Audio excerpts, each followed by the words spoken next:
മഴക്കാലമാണ്. അപ്പം മഴക്കാലത്ത് മഹാരാഷ്ട്ര മുഴുവനും ഒരു പച്ച പുതച്ചതുപോലെയാണ്. അപ്പം നാട്ടിൽ നിന്ന് നമ്മുടെ കസിൻസ് പിള്ളേരൊക്കെ വന്നിട്ടുണ്ടായിരുന്നു. അപ്പോൾ അവരെയും കൊണ്ട് നാസിക്കിലേക്ക് പോകുന്ന വഴിക്ക് ഭയങ്കര ഭംഗിയുള്ളൊരു സ്ഥലം കണ്ടിട്ട് എല്ലാവരും ചാടി ഇറങ്ങിയതാണ്. നോക്കിയേ എന്തൊരു നല്ല ഭംഗിയാണെന്ന്. ഫുള്ള് പച്ചയാണ്. അപ്പോൾ അതിൻ്റെ മധ്യത്തൊരു ഒരു ലേക്ക് പോലെ, ഒരു ലേക്കാണെന്ന് പറയാമെന്ന് തോന്നുന്നു, ലേക്കോ കുളം എന്നൊക്കെ പറയാം, അതുപോലൊരു സ്ഥലം. അപ്പം നല്ല ഭംഗിയുള്ളത് കൊണ്ട് എല്ലാവരും അവിടെ ഇറങ്ങി കുറച്ച് ഫോട്ടോസൊക്കെ എടുത്തു. അതിനുശേഷം നേരെ പഞ്ചവടിയിലേക്കാണ് പോകുന്നത് ആദ്യമായിട്ട്. അപ്പോൾ പഞ്ചവടിയിലെത്തി. പഞ്ചവടി മുഴുവനും അമ്പലങ്ങളാണ്. അപ്പോൾ ആദ്യമായിട്ട് ലക്ഷ്മൺ മന്ദിറിലേക്കാണ് നമ്മൾ പോകുന്നത്.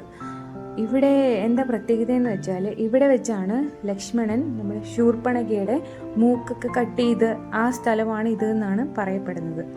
അപ്പോൾ ഇവിടെ വെച്ചാണ് ശൂർപ്പണഖയെ മറ്റേ രാമൻ്റെ അടുത്തും ലക്ഷ്മണൻ്റെ അടുത്തും വന്ന് രാമൻ്റെ വിവാഹ അഭ്യർത്ഥന നടത്തുന്നതും ലക്ഷ്മണൻ അങ്ങനെ മൂക്ക് കട്ട് ചെയ്യുന്നതും. ഇത് സ്വയംഭൂവായ ഒരു ഹനുമാൻ്റെ ഒരു സ്വയംഭൂ വിഗ്രഹമാണ്. ഇവിടെ വെച്ചാണ് ലക്ഷ്മണൻ വെട്ടുന്നതായിട്ട് അവരൊരു രൂപം ഉണ്ടാക്കി വെച്ചിട്ടുണ്ട്. അതാണ് ഇവിടെ കാണാനുള്ളത്. രാമൻ്റെ ഒരു പർണകുടീരവും ആ മാന്യയും ഒക്കെ അവിടെ കാണാം.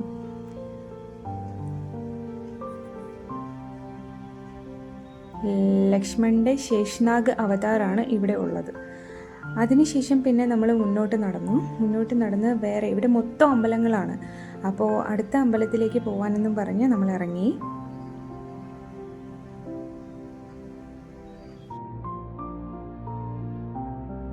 ഇതാണ് അടുത്ത അമ്പലം. ഇവിടെ നമുക്ക് സീതയും ഹനുമാന്റെയും ഒക്കെ വിഗ്രഹങ്ങൾ കാണാൻ പറ്റും. അശോകവാടിക ഉണ്ടാക്കി വെച്ചേക്കുന്ന ഒരു മാതൃകയാണത്.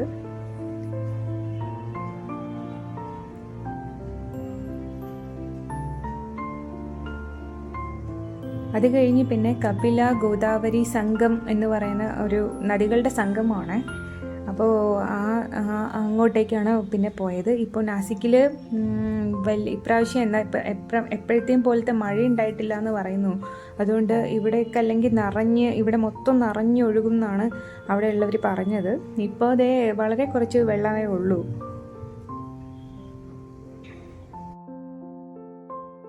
ഇവിടെയാണ് ആ നദികളുടെ സംഗമം എന്നാണ് പറഞ്ഞത്.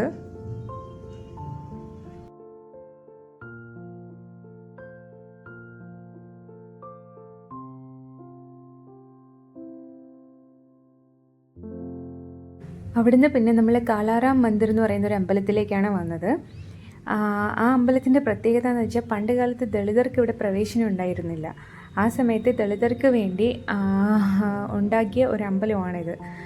അംബേദ്കറാണ് ആ പ്രൊട്ടസ്റ്റൊക്കെ നടത്തിയിട്ട് ദളിതർക്ക് വേണ്ടിയിട്ട് പ്രവേശനം സാധ്യമാക്കി കൊടുത്തത്.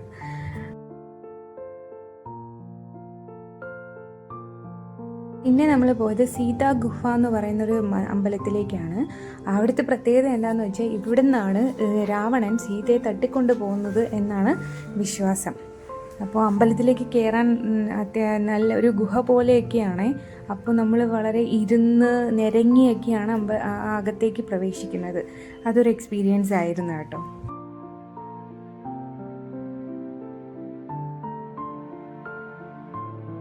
ഇങ്ങനെ നിരങ്ങി ചരിഞ്ഞൊക്കെ ഇറങ്ങിയ കാരണം വീഡിയോ അത്ര ക്ലാരിറ്റി വന്നില്ല. അതൊരു അനുഭവം തന്നെയായിരുന്നു കേട്ടോ. അധികം പഴക്കം ചെന്നൊരു അമ്പലമാണിത്.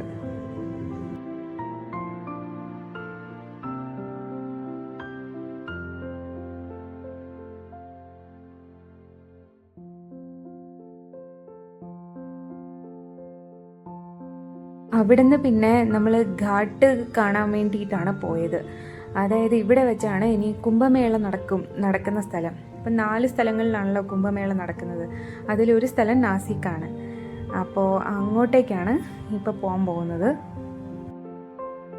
വളരെ പഴക്കം ചെന്ന തെരുവുകളാണ് കേട്ടോ. 2 സൈഡിലും നമ്മൾ കാശിയിലൊക്കെ പോകുമ്പോൾ കാണുന്നത് പോലെയൊക്കെ തന്നെയാണ് എനിക്ക് തോന്നിയത്. പക്ഷേ കാശി കുറച്ചും കൂടെ ഇടുങ്ങിയിരിക്കുവാണ്. ഇത് കുറച്ചുകൂടെ തുറസായിട്ട് തോന്നി. പിന്നെ അപ്പോൾ നമ്മുടെ ഈ നാസിക്ക് കൂടാതെ അലഹബാദിൽ, ഉജ്ജയിനിൽ, പിന്നെ ഹരിദ്വാറിൽ, ഈ 3 സ്ഥലങ്ങളിലുമാണ്, അതായത് 4 സ്ഥലങ്ങളിലാണ് കുംഭമേള നടക്കുന്നത്. പുണ്യപുരാതനമായ ഒരു നഗരമാണ് പഞ്ചവടി എന്ന് പറയുന്നത്. ശ്രീരാമൻ്റെയും സീതയുടെയും ലക്ഷ്മണൻ്റെയും ഒക്കെ ഓർമ്മകളാണ് എങ്ങും, എല്ലായിടത്തും അവരുമായിട്ട് ബന്ധപ്പെട്ട കാര്യങ്ങളാണ് എല്ലായിടത്തും ഉള്ളത്. അപ്പോൾ അങ്ങനെ പഞ്ചവടി കണ്ടിട്ട് ഞങ്ങൾ മടങ്ങി.